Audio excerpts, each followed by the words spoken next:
Ah ok, aujourd'hui nous avons organisé un agapé avec les hommes de Dieu. Nous voulons échanger par rapport à la cuisine interne de ce qui se passe dans la vie des couples, surtout le couple de serviteurs de Dieu. Donc nous parlons sur la résolution des conflits. Comment résoudre les conflits au sein des couples de serviteurs de Dieu. Alors, on avait choisi deux intervenants. Nous les avons choisis d'abord par rapport à la témoignage qu'ils ont. Il y a apôtre Gérard Poyi.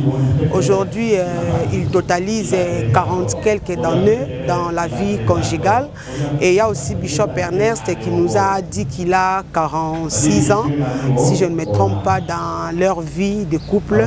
Alors, c'est déjà beaucoup d'années. Et puis, il a dit qu'il a fait 46 ans ou 7 ans avec une seule femme. Alors quel est le secret qui a fait qu'il puisse avoir ces années-là? Parce qu'aujourd'hui nous voyons il y a trop de divorces dans le couple de serviteurs de Dieu. Il y en a 2 ans, il y a le divorce.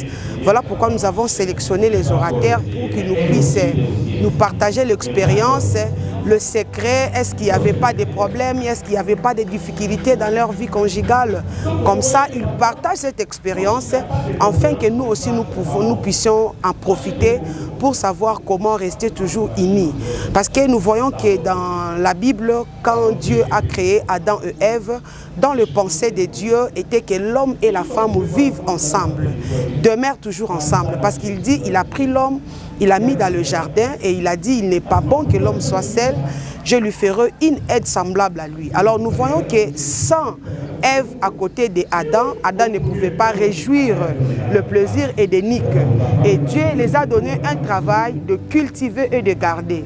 Donc jardin d'Éden comme une maison, jardin d'Éden comme une société, jardin d'Éden comme une église.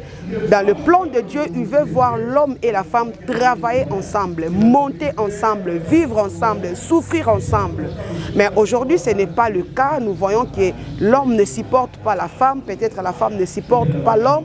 Voilà pourquoi parmi les sous-thèmes, nous avons donné à Bishop Senga de nous parler sur la considération de l'homme et de la femme dans la vie conjugale. Voilà un peu en résumé l'intitulé de cette rencontre, c'est le Ministère international des femmes disciples de Christ qui a organisé ça dans le souci d'encadrer la femme.